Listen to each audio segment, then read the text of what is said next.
ওসমান হাদি এবং ওসমান হাদির বাবা সম্পর্কে, যেহেতু আপনি প্রতিবেশী এবং আপনার দোকান আছে এখানে, আপনি কি কি জানেন একটু বলবেন? মানে ওসমান হাদি আর রাব্বা আব্বার নাম তো লোকই হয় না, ওই আব্বার যে আদর্শ তার ছেলেরা পেয়ে গেছে। আমাকে কাকা ছাড়া কোনো সময় ডাকতেন আর আমাকে পক্ষে কোনো সময় খারাপ আচরণ আমি দেখিনি আমার এই বয়সে। আচ্ছা, এবং আপনার দোকানে নাকি খাওয়া দাওয়া হ্যাঁ, করতো? খাওয়া দাওয়া কাস্টমার ছিল। আপনার দোকানে নিয়মিত মাস- কাস্টমার হ্যাঁ, ছিলেন? নিয়মিত। মাস গেলে টাকা বেতন পাওয়ার সাথে বাসায় ঢুকতে না, ওই দোকান টাকা দিতে বাসায়। ওসমান হাদি বাবা? হ্যাঁ, তো ওসমানের বাবা। আচ্ছা, ওসমান হাদিও তো এখানে বেড়ে উঠছে। হ্যাঁ, এখন বেরো কেমন দেখছেন ওসমান হাদিকে? ওসমান ছোট থাকতে আমাকে দোকানে বসতে বিভিন্ন কথাবার্তা কইতে, তেমন কোনো খারাপ আচরণ আমি দেখিনি। সবশেষ কবে দেখছিলেন?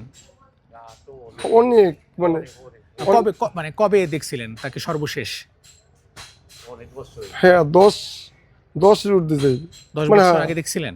মানে এই জায়গায় যে ভাঙিয়ে গেছে পর যারা ওই জায়গায় গেছে তার ভিতরে বেশি আসতো না, তো যদি কোনো আসতো ঘোরা দিয়েছে তোমার সময় আলাপ কর, তো অনেক দিন সে দেয়নি।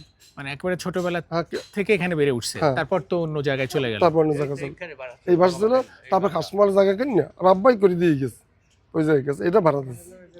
আচ্ছা, এটা এই জায়গাটা কি এখনো ওসমান হাদিদের আছে? হ্যাঁ, এখন ওসমান এখন দোকান? হ্যাঁ, দোকান। কি দোকান এটা? এটা মানে তাকে দোকান ছিল তো বাসাই ছিল, তো এই সামনে তারা বসতো, ওই বসতো কথাবার্তা করতে, আর পিছনে বাসা ছিল। ভাঙে যাওয়ার পর এইটুকু রয়ে গেছে, ওই পিছটা তো ভাঙিয়ে গেছে। এই ঘরেই কি ওসমান হাদির জন্ম? হ্যাঁ, এই ওসমান জন্ম। এই ঘরেই ওসমান হ্যাঁ, হাদির জন্ম এই হয়েছে? জন্ম। আচ্ছা, এটা তো সংরক্ষণ করা উচিত। হ্যাঁ। আপনারা কি চান যেটা? হ্যাঁ, সংগ্রহ করা আমরা চাই হোক এটা। এটা সংরক্ষণ করুক, অনেক মানুষ এসে অনেক- দেখুক, দেখ- বিভিন্ন জায়গা হ্যাঁ, থেকে আমার আসুক, পড়তে তাই না? একটা থাকবে যে ওসমান হাদি নামে, আর মানুষ অনেক দূর দেখতে আইবে ওসমান হাদি কি ছিল, জি জি সেইটা জি, এটা হওয়া ভালো।